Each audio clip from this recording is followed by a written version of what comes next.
Melihat gerakan itu, Ki Ageng Pandan Alas tampaknya ketakutan sekali, sehingga tubuhnya gemetar dan tiba-tiba ia meloncat melarikan diri. "Tangkap! Ayo, tangkap!"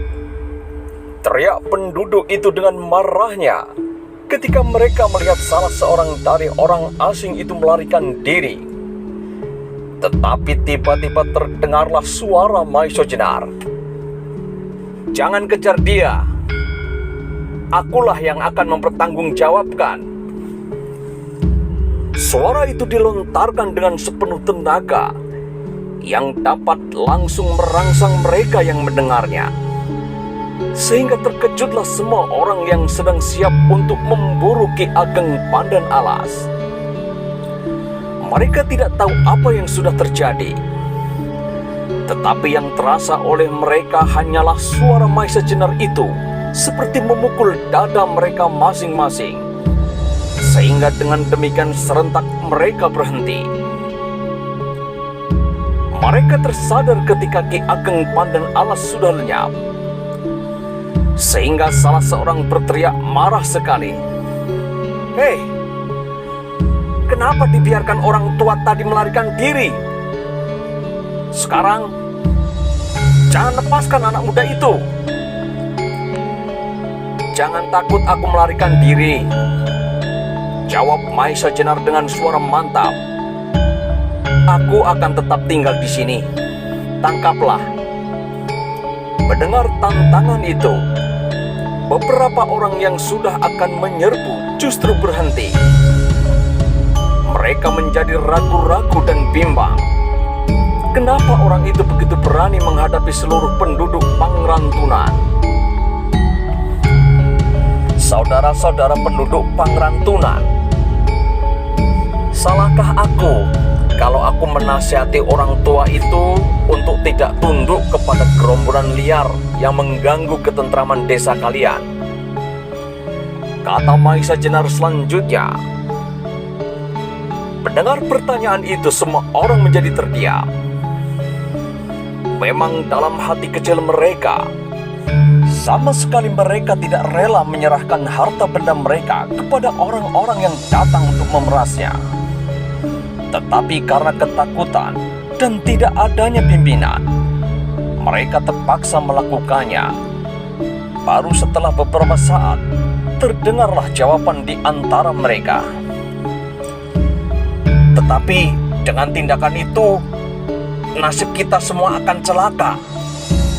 "Nasib saudara-saudara bukanlah mereka yang menentukan," sambung Maisa Jenar. "Tetapi ada di tangan saudara sendiri. Kenapa saudara tidak berbuat sesuatu?" Kembali mereka terdiam mendengar kata-kata Maisa Jenar. Ya, kenapa mereka tidak berpikir untuk suatu usaha menghindarkan diri dari pemerasan itu? Tetapi apakah yang dapat dilakukan? Tiba-tiba di antara mereka berteriak seseorang yang berkumis tebal dan bermata tajam seperti mata burung hantu. "Hei, anak muda, kau jangan memperuncing kemarahan kami. Dengan omonganmu itu, kau akan berusaha menjerumuskan kami ke dalam lembah kesengsaraan yang lebih hebat. Kau lihat sekarang betapa sulitnya keadaan kami sehari-hari. Tiba-tiba orang tua celaka itu menambah beban kesulitan kami karena hasutanmu. Sekarang kau berusaha untuk menghasut seluruh penduduk. Apa kau kira kami ini semua orang-orang bebal seperti si tua celaka itu? Aku ingin menghasutmu supaya kamu semua tidak lagi mau menyerahkan sebutir padi pun kepada si Morodro," jawab Maisa Jenar. "Dengan perbuatanmu itu, apakah keuntunganmu? Nah sekarang, tutup mulutmu dan jangan coba melawan. Kau akan kami ikat bersama-sama orang tua itu untuk tumbal keselamatan desa ini. Bukankah begitu kawan-kawan? Betul, betul itu, saut mereka hampir serentak. Dan bersamaan dengan itu, mulailah mereka beramai-ramai menyerbu Maisa Jenar. Tetapi seperti patung, Maisa Jenar tetap di tempatnya. Melihat orang asing itu sama sekali tidak bergerak, kembali mereka jadi ragu-ragu dan malahan berhenti beberapa langkah di sekitar Maisa Jenar. Mereka memandang dengan mata yang bertanya-tanya. Bahkan beberapa di antara malahan mulai agak takut-takut melihat sikap yang sedemikian tenangnya. Melihat hal itu, Maisa Jenar mengeluh dalam hati. Juga Ki Ageng Soro Dipoyono tak kalah sedihnya. Sebab dengan peristiwa itu terbuktilah betapa mundurnya keberanian penduduk menghadapi suatu persoalan. Beberapa tahun yang lalu mereka adalah rakyat yang cukup tangguh dalam menghadapi kesulitan-kesulitan. Tetapi sekarang, mereka tidak lebih dari segerombolan pengecut yang berjiwa budak yang paling rendah. Ketika Maisa Jenar sempat mengerlingkan mata kepada Ki Ageng Soro Dipoyono, alangkah terperanjatnya melihat mata orang tua itu berkaca-kaca. Tetapi tiba-tiba ia berteriak, "Iya, itulah orang yang menghasutku. Kenapa kalian diam saja? Bukankah kalian akan menangkapnya?" Selesai mengucapkan kata-kata itu, segera ia meloncat menyusup di antara orang banyak dan langsung menyerbu Maisa Jenar. Maisa Jenar segera menangkap maksud Ki Ageng Soro Dipoyono. Meskipun dengan agak segan dan malu-malu, ia meladeni juga orang tua itu. Maka segera terjadilah perkelahian. Ki Ageng Soro Dipoyono bergerak dengan sekenanya saja, memukul, menendang tak beraturan. Tetapi maksudnya untuk memancing keberanian penduduk ternyata berhasil juga.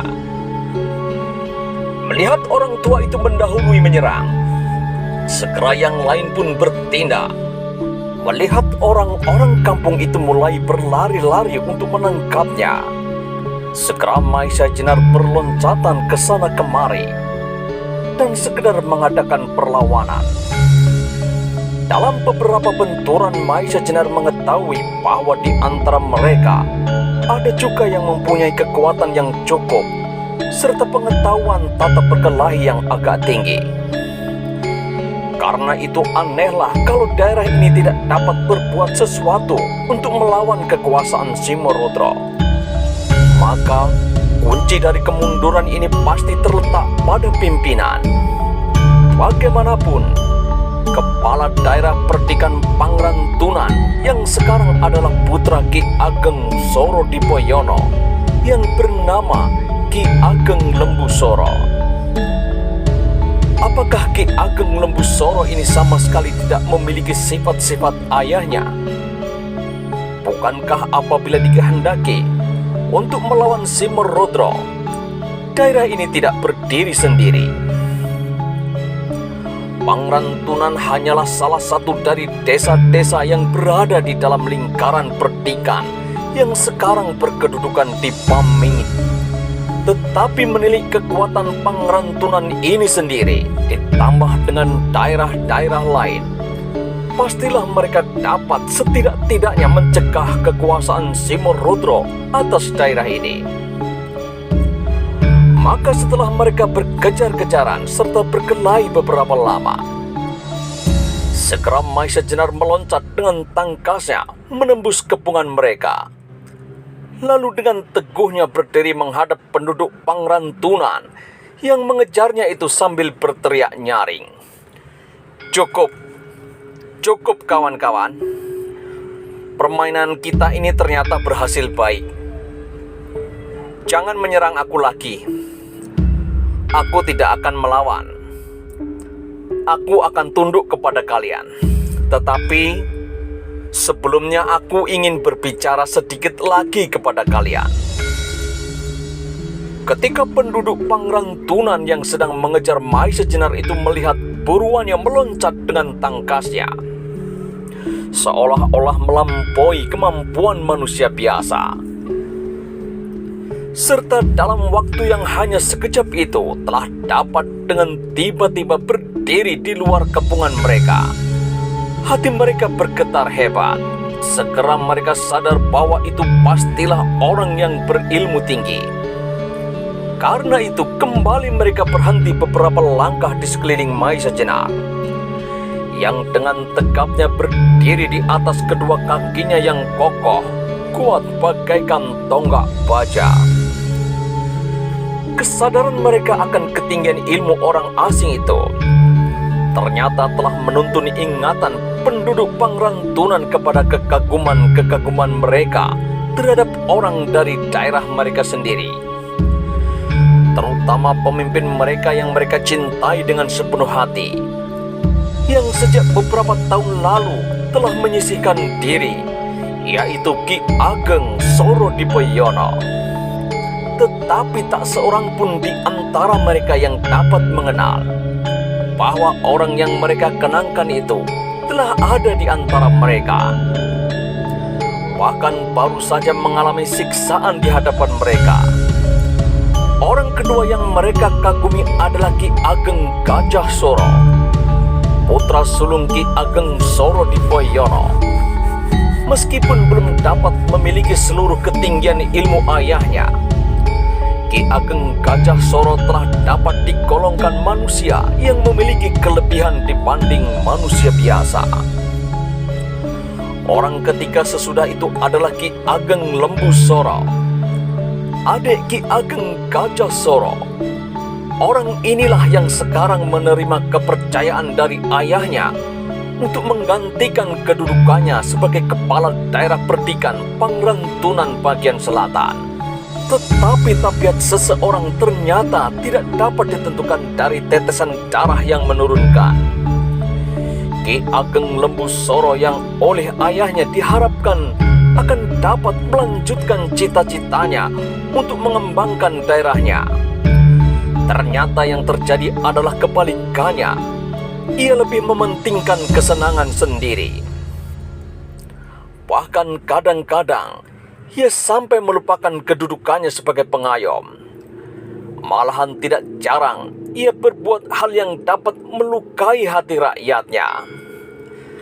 Hal-hal yang demikian itu menimbulkan banyak kegelisahan dan ketidakpuasan di kalangan rakyat, yang akhirnya menjadikan rakyat tidak peduli lagi kepada keadaan sekelilingnya, kecuali kepentingan mereka sendiri-sendiri.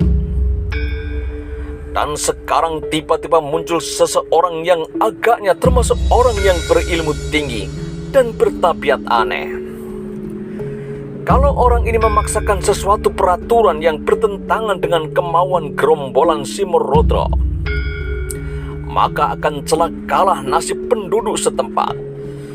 Sebab mereka tentu tidak akan mampu melawan salah satu di antaranya. Sementara itu, ketika setiap otak dari mereka yang ada di halaman itu sedang dipenuhi dengan berbagai masalah dan persoalan-persoalan, terdengarlah Maisa Jenar mulai berkata, "Saudara-saudaraku penduduk Pangrantunan, setelah kita bermain-main sebentar, aku mendapat kesimpulan bahwa daerah ini bukanlah daerah yang seharusnya dapat menjadi lembu perahan bagi gerombolan Simorudro. Seberapakah sebenarnya kekuatan dari gerombolan itu dibandingkan dengan keperkasaan kalian? Kalau kalian merasa bahwa apa yang kalian sediakan untuk gerombolan Simorudro setiap bulannya bukanlah kekayaan yang berharga, memang mungkin sekali.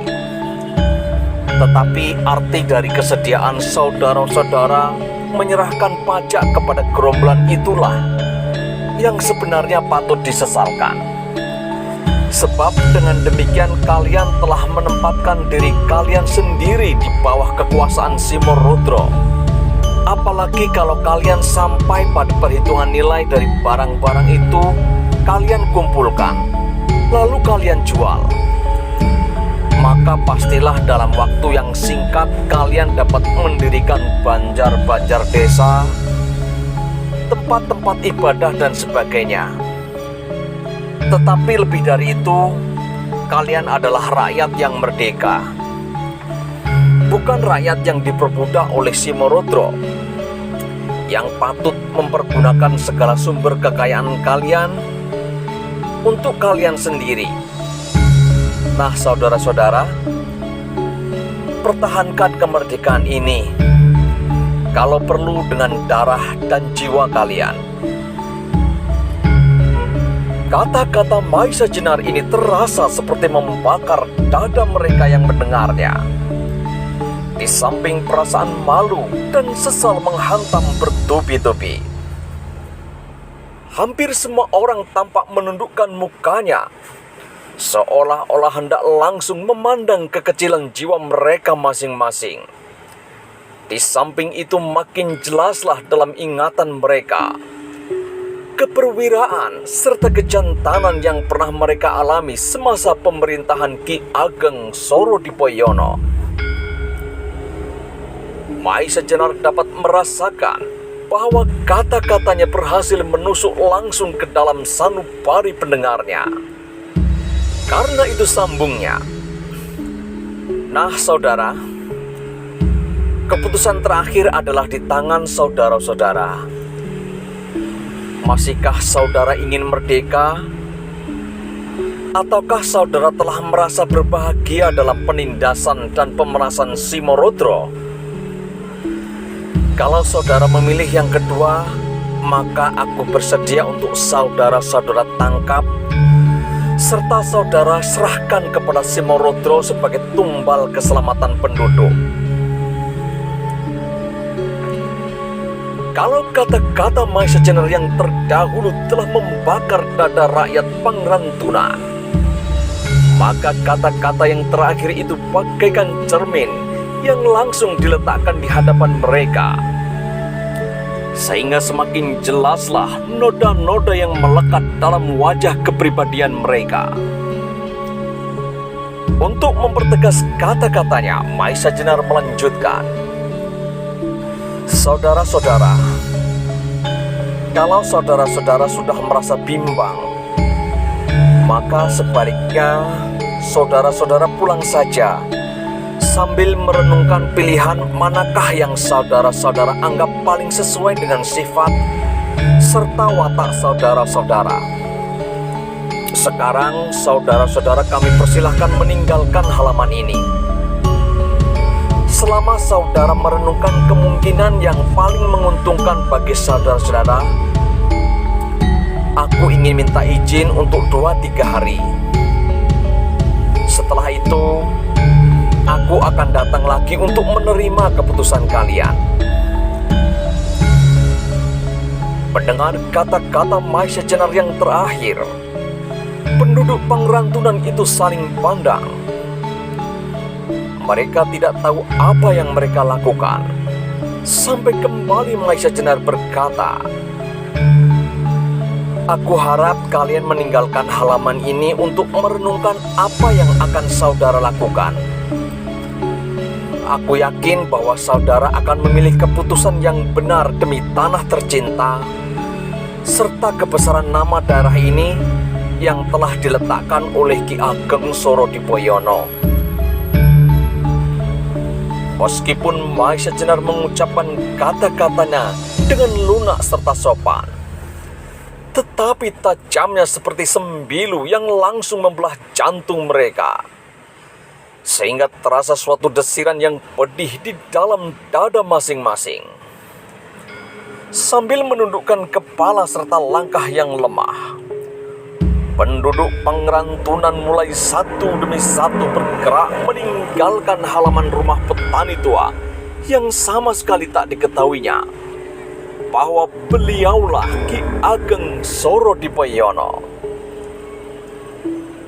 Dalam kepala mereka berkecamuklah 1000 macam masalah. Tetapi satu hal yang telah menyusup di dalam hati mereka tanpa mereka sadari. Sejak saat itu mereka bertekad untuk mempertahankan tanah tercinta ini dari segala macam penindasan dan pemerasan. Kalau perlu akan mereka pertaruhkan darah dan nyawa. Ketika tidak ada lagi seorang pun di halaman petani miskin itu, segera Maisa Jenar menundukkan kepalanya kepada Ki Ageng Sorodipoyono sambil berkata, "Tuan, maafkanlah aku yang sama sekali tidak tahu bahwa Tuanlah yang terkenal dengan sebutan Ki Ageng Sorodipoyono." Orang tua itu pun tersenyum. "Tak apalah, kalau sampai engkau tidak mengenal, maka berbanggalah aku. Sebab dengan demikian aku merasa bahwa permainanku ini berhasil," jawab orang tua itu. Kembali Maisa Jenar menghormat. "Dengan ini atas nama perguruan aku menyampaikan hormat," kata Maisa Jenar. Ki Ageng Sorodipoyono mengangguk lemah. "Rupanya kau adalah satu-satunya waris dari gurumu," kata Ki Ageng Sorodipoyono. "Benar, Tuan. Aku tinggal satu-satunya waris yang harus menjunjung tinggi nama perguruanku. Tetapi kemampuanku sangatlah terbatas, sehingga aku sangat cemas bahwa tugas itu tak akan berhasil," jawab Maisa Jenar. Ki Ageng Sorodipoyono tertawa lirih. "Aku tadi ternyata salah tebak. Ketika aku melihat orang tua dari Gunung Kidul yang malahan terkenal dari Wonosobo tadi, aku mengira bahwa kau adalah muridnya. Tetapi ketika aku melihat kau melangkah, barulah aku tahu bahwa kau adalah murid Ki Ageng Pengging Sepuh," sahut Ki Ageng Sorodipoyono. "Benar, Ki Ageng. Aku adalah murid Ki Ageng Pengging Sepuh," jawab Maisa Jenar lagi. "Siapakah namamu?" "Maisa Jenar, Ki Ageng." "Lalu, adakah kau mendapat tugas dari perguruanmu sehingga kau sampai ke daerah Pangrantunan ini?" Mendengar pertanyaan Ki Ageng Sorodipoyono, Maisa Jenar jadi bimbang. Haruskah ia menyatakan tujuan sebenarnya atau tidak? Dalam kebimbangan hati, Maisa Jenar tidak segera dapat menjawab, sehingga dalam beberapa saat ia berdiri kebingungan. Ki Ageng Sorodipoyono ternyata memang orang yang bijaksana. Karena itu ia segera menyambung. "Mungkin kau mendapat tugas rahasia dari seseorang. Nah, kalau begitu baiklah aku bertanya soal lain saja." "Tidak, Ki Ageng, tidak," potong Maisa Jenar tergagap. Ki Ageng Sorodipoyono tertawa perlahan. Kemudian ia bertanya, "Apakah anak mas satu-satunya murid Ki Ageng Pengging Sepuh yang masih ada?" "Gurumu almarhum adalah sahabat dekatku. Jadi jangan kau menaruh prasangka apapun kepadaku. Nah, tinggallah untuk sementara bersamaku di Pangrantunan ini." "Terima kasih, Ki Ageng. Terpaksa aku dengan menyesal tak dapat memenuhi, sebab aku masih harus meneruskan perjalanan," jawab Maisa Jenar. "Begitukah tergesa-gesa, Mas?" potong Ki Ageng Sorodipoyono. "Benar, Ki Ageng." Ki Ageng Sorodipoyono mengangguk-anggukkan kepalanya. Keningnya tampak berkerut dan tiba-tiba terloncat kata dari mulutnya. "Apakah anak Mas akan ke Gunung Tidar?"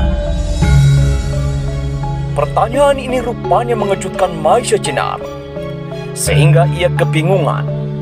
Sampai Ki Ageng Soro Dipoyono meneruskan, "Bagus kalau begitu anak Mas. Pergilah ke sana. Barangkali ada perlunya. Aku menduga bahwa kau tidak akan menderita sesuatu kalau kau cukup berhati-hati.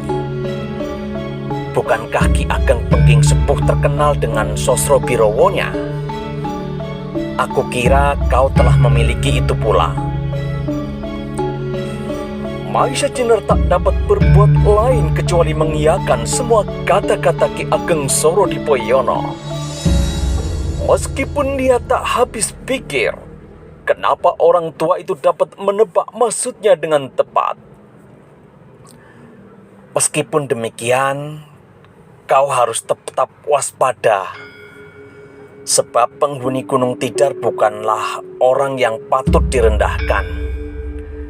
Dan usahakan bahwa kau dapat langsung mendekati tempat tinggal Simorudro. Usahakan pula untuk tidak diketahui oleh para penjaga-penjaganya. Sebab bagaimanapun jumlah yang banyak akan turut serta menentukan keseimbangan pertempuran. Apalagi di samping Simorudro sendiri, masih ada beberapa orang yang termasuk orang-orang yang berilmu tinggi." Kata-kata Ki Ageng Soro Dipoyono itu bagi Maisa Jenar merupakan petunjuk yang sangat berharga. Maka dengan perasaan yang gembira, ia mengucapkan terima kasih yang tak terhingga. "Apakah kau pernah ke gunung itu?" tanya Ki Ageng Soro kemudian. "Belum, Ki Ageng. Tetapi aku pernah lewat desa Gelangan di dekat gunung itu. Desa yang berbentuk gelang serta di tengah-tengahnya ada danaunya itu?" tanya Ki Ageng Soro Dipoyono. "Benar, Ki Ageng," jawab Maisa Jenar. Ki Ageng Soro Dipoyono kemudian menyarankan agar Maisa Jenar tidak mengambil jalan ke arah desa itu. "Sebab kau akan terlalu banyak membuang waktu. Sebaiknya kau mengambil jalan yang biasa dilalui oleh gerombolan itu, melewati hutan bagian selatan. Kau tidak perlu lagi mencari-cari jalan, sebab daerah itu sering dilewati oleh anak buah Simorudro, sehingga seakan-akan telah menjadi sebuah jalan raya. Sedang kalau kau bertemu dengan 1-2 orang dari mereka, maka hal itu bukanlah hal yang perlu diributkan. Kau dapat dengan mudah menyembunyikan diri, atau dengan semudah itu pula kau bisa membinasakan mereka." Kata Ki Ageng Soro Dipoyono kemudian. Maisa Jenar mendengarkan semua nasihat itu dengan seksama. Memang pekerjaan yang akan dilakukan bukanlah pekerjaan yang gampang. Dengan petunjuk-petunjuk yang diterima dari Ki Ageng Soro Dipoyono, semakin teranglah jalan yang akan ditempuhnya. "Nah, Maisa Jenar, memang sebaiknya kau tidak banyak membuang waktu. Kau dapat segera berangkat sekarang juga. Kalau tidak ada halangan, besok malam kau sudah akan sampai ke pusat Pulau Jawa itu. Ingatlah, hindari pertemuan dengan para pengawal gunung. Pergilah langsung ke Lambung Utara. Di sana terletak sebuah goa tempat tinggal suami istri Simorudro itu. Sedang untuk mendekati bukit itu, ambillah jalan sebelah selatan. Ambillah waktu ketika matahari telah terbenam." Sekali lagi Maisa Jenar mengucapkan terima kasih yang tak terhingga. Dan sesudah itu pula ia mohon diri untuk segera melanjutkan perjalanannya ke Gunung Tidar. Ia sudah memutuskan untuk mengikuti segala petunjuk yang diberikan oleh Ki Ageng Sorodipoyono. Tetapi suatu hal yang sama sekali tak diduganya adalah bahwa dengan memberikan segala petunjuk itu, Ki Ageng Sorodipoyono telah membuat suatu rencana yang hanya diketahui oleh Ki Ageng Sorodipoyono itu sendiri. Karena itu ketika ia melihat Maisa Jenar dengan langkahnya yang tetap berjalan menurut petunjuknya, tampaklah orang tua itu tersenyum sambil bergumam, "Mudah-mudahan rencanaku berhasil. Bukankah dengan demikian aku telah membuat suatu jasa pada mereka?" Sementara itu Maisa Jenar berjalan dengan langkah yang cepat.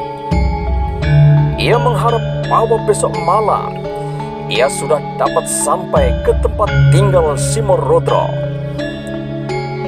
Menilik rencana pertemuan dari golongan hitam, di mana Simorudro akan ikut serta, maka dapat dibayangkan bahwa setidak-tidaknya Simorudro sendiri atau berdua dengan istrinya pasti mempunyai tingkat kepandaian sama dengan Lowejo. Ditambah lagi mereka ternyata memiliki pusaka keris Nogo Sosro dan Sapu Intan.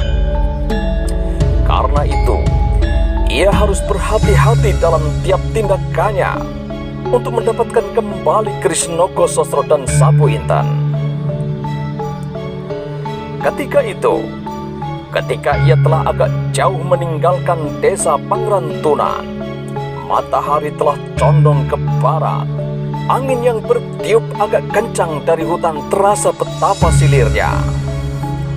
Meskipun demikian, panas yang dipantulkan oleh debu-debu di jalan terasa seperti menyengat-nyengat kaki.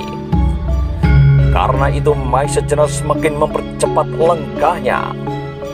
Sekali-kali ia meloncat-loncat di atas rumput yang tumbuh di tepi-tepi jalan. Sebentar kemudian Maisa Jenar telah meninggalkan daerah-daerah persawahan Pangrantunan. Ia mulai memasuki daerah-daerah padang ilalang dan hutan-hutan kecil untuk segera sampai ke induk hutan yang memakari tanah perdikan Pangrantunan. Tiba-tiba Maisa Jenar yang sedang berjalan cepat-cepat itu mendengar suara ringgik kuda. Segera ia menghentikan langkahnya serta bersiap-siap. Kalau suara ringgik kuda itu berasal dari gerombolan Simorudro. Tetapi sampai beberapa saat, ia sama sekali tidak mendengar langkahnya. Karena itu Maisa Jenar menduga bahwa kuda itu pastilah berhenti. Perlahan-lahan Maisa Jenar menyusup di antara batang-batang ilalang, mendekati arah suara ringkikan kuda itu. Setelah beberapa langkah, benar-benar Maisa Jenar melihat kuda lengkap dengan pelananya, tetapi tidak ada penunggangnya. Maka timbullah kecurigaannya. Tiba-tiba ia menjadi sangat terkejut ketika dilihatnya di samping kuda itu menggeletak sesosok tubuh yang rupa-rupanya sudah tidak bernyawa lagi. Perlahan-lahan dan hati-hati ia menunduk mendekati mayat itu. Ternyata bahwa mayat itu adalah mayat seorang laki-laki yang gagah. Di tangannya masih tergenggam sebatang tombak pendek.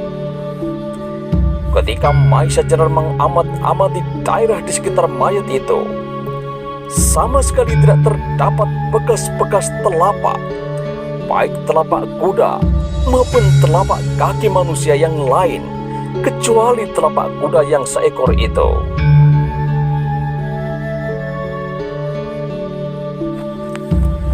Bagaimanakah kisah selanjutnya? Temukan jawabannya di episode selanjutnya. Jangan lupa untuk like, komen, dan subscribe. Sampai jumpa di episode selanjutnya.